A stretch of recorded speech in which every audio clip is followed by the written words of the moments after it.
Hello.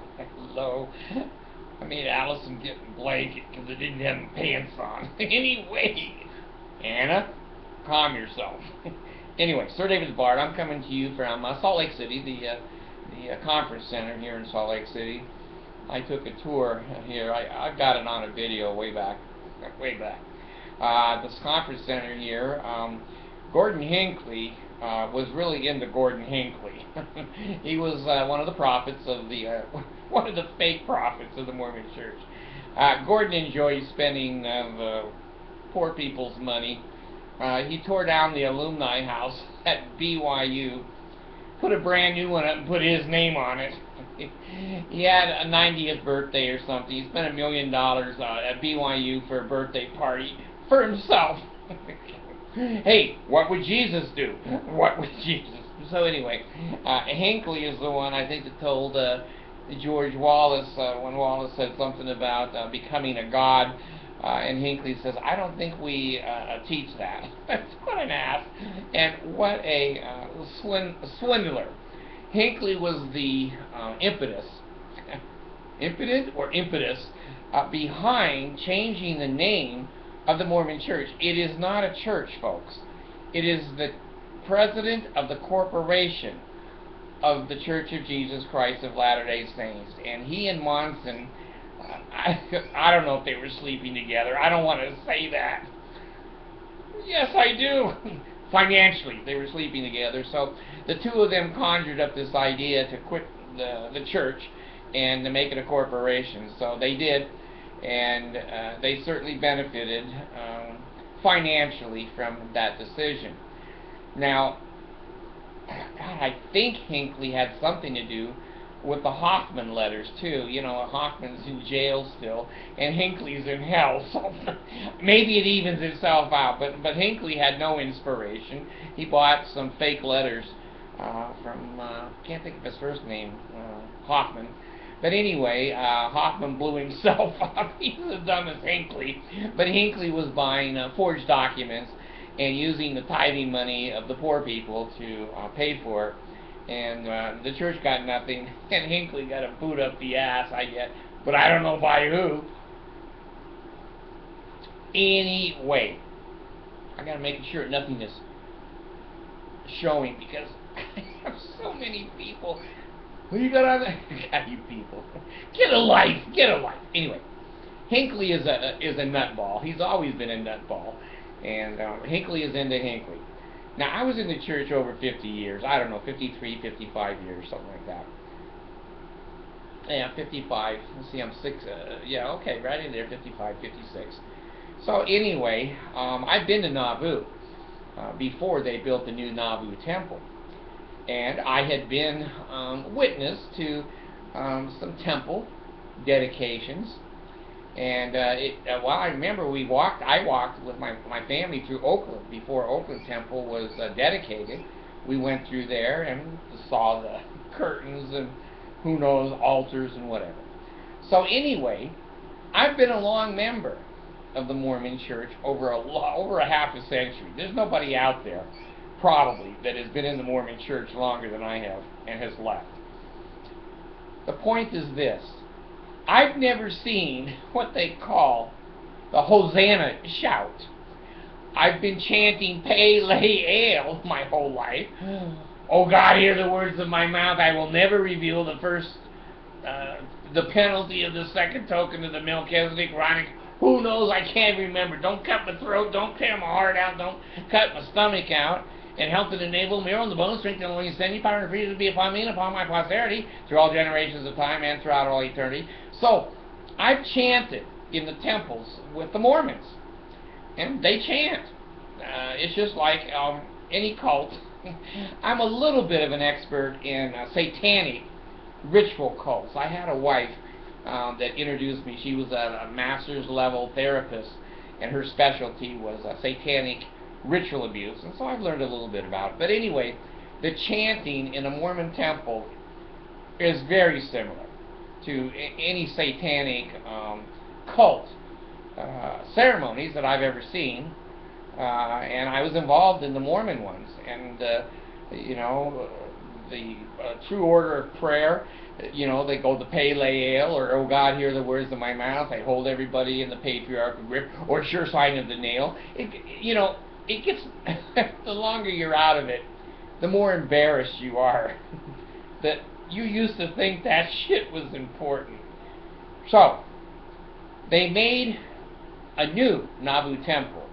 Hinckley, he's a real bastard. He really was. He didn't want the Mormon church to suffer that the Mormon temple was burned down there. Now, my information, and who knows, you know me, I'm no expert, but I think lightning hit it. It burned to the ground. Well, the Mormons are going to want to say Satan burned it, or, there were mass faces of Indians, like they said over at Carthage, and at Mountain Meadows. Every time God punishes the Mormons, they blame it on the Indians who have painted their face. So anyway, the Indians who burned down the Nauvoo temple, Hinckley, before he died, he says, we're going to get those bastards. So he built a very expensive temple there. And there's probably not 100 Mormons within 1,000 miles of that temple that can use it. But he's going to kick the non-Mormon ass. Well, this is the first time. Now, I worked in the temple, and I know that there's and most of the temples, there's what they call the assembly halls upstairs, where the priesthood holders can come in and sit and have an important meeting, as they would think. Maybe Jesus shows up. Maybe God shows up. God, I'd go if Marie Osmond showed up. But anyway, and I'd sing songs again. You said the little stream, popcorn popping on the apricot tree. You remember that? It's a little snowy here in Australia. I know I said I was in Nauvoo. Nauvoo, Australia is the same as the Nauvoo, Missouri. So anyway, I never saw this before. And I was in the Ventura Steak, California Steak Center. And there was a bunch of us there. It might have been 300 people. Well, there was 2 of us that were Mormons. But anyway, we were watching the dedication of the Nauvoo temple. Well, Hinckley, now only lately, guys, I'm old. Maybe I've missed something here. I miss a lot of stuff every day that just goes by me. What was that? Oh, that was God, angels, Moroni, and his brother Moroni, throwing gold plates at each other. It looked like a little sibling rivalry. I had seen in football games, just in the last, I don't know, maybe 8 years, 10 years, where, the people, they have the finger that they wait. Oh, wait a minute. I think it's this finger. It should be this finger in the Mormon church. But anyway, they have the finger that they wave, and then they have the tubes that my kids sit on over in the pool and pretend that I don't know if those are huge penises they're hitting each other with. I don't know. But I have seen this mob behavior. And it's, I guess, rallying the troops on the football team there and showing your support. So now I've seen them wave certain pieces of cloth, hankies. Now that's an old word, hankies. Hanky panky is an old word. My attorney's opposing counsel, Spanky, somehow he's mixed in all this. Anyway, they start waving these things when their team needs some yelling or support. Well, here's Hinckley speaking for God. Now, I wouldn't want to die. I wouldn't want to die after I have told the world that I see Jesus, and Jesus told me to do this, because I think Hinckley, when he got to the other side, they probably beat the shit out of him, slapping him with a hanky. Going, we didn't tell you to do that. Anyway, at the Mormon Nauvoo temple, that Hinckley did the Hosanna shout. I've never done the Hosanna shout, so God, I'm going to do it. This ain't the hanky.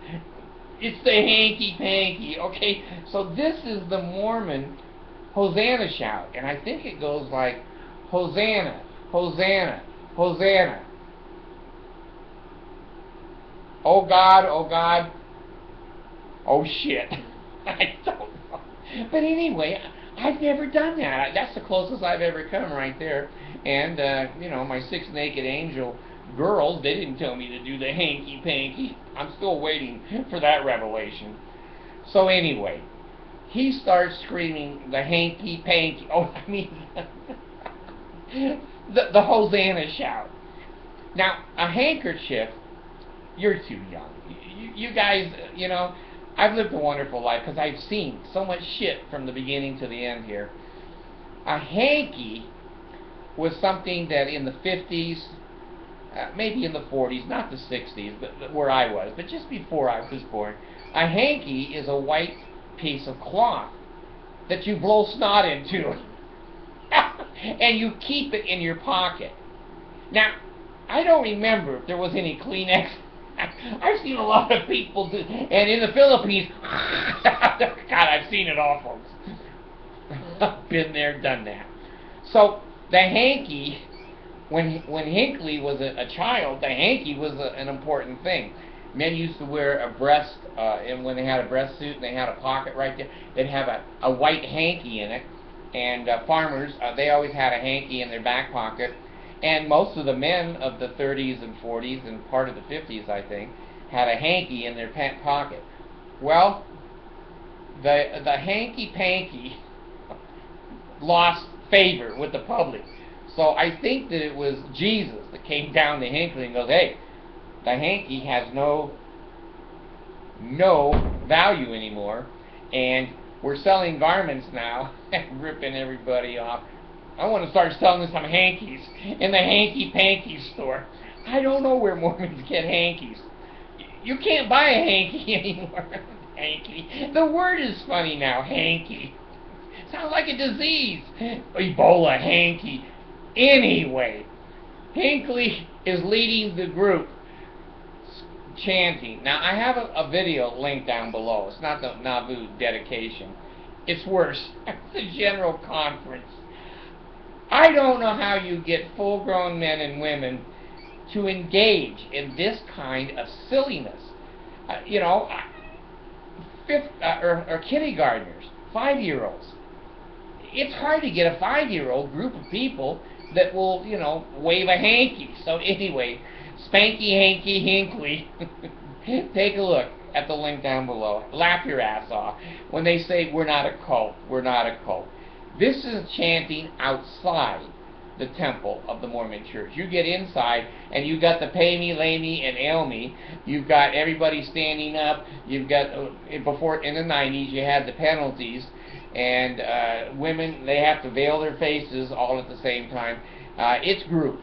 There's no individual shit in the temple. It's group. Going through the veil is not totally group. There's a lady and a man there to help you. And they're usually so old they're asleep. They're not much help. Anyway, take a look at the link down below, and as you see them doing the Hosanna shout, I want you to run through your head, if you're normal, is that a cult? Does that even look like a cult? I say it does. Whatever you say, I don't know. But I never saw the hanky before Nauvoo. And I was in the church a long, long time, so, maybe this is a new revelation. So anyway, Merry Christmas. It's Christmas evening here, about 6 o'clock in Kangaroo City. I've flown back while I was doing the video. Really, it's kind of like Bard 1. It's not Air Force 1.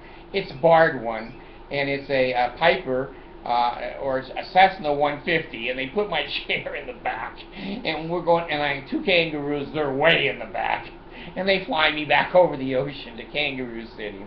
But anyway, I did buy a couple of new kangaroos today, and they were under the tree, and by God, when my kids came to the tree today, I had 3 or 4 presents hopping, little bows on their head and all wrapped up. The kids go, what the hell is that, Dad? I don't know.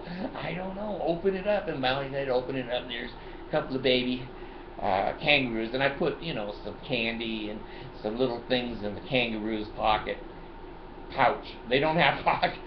I don't know. These kangaroos had pockets. I thought they were supposed to have a pouch. Maybe I bought the wrong kangaroos. but they did come with a warranty. You take them back hopping, as long as they're hopping, you don't even need a receipt. If they're hopping, you can take them back. So anyway, take a look at the Mormons with their hanky-panky hankies, and you tell me, does that look like a cult to you, or does that just look like normal people?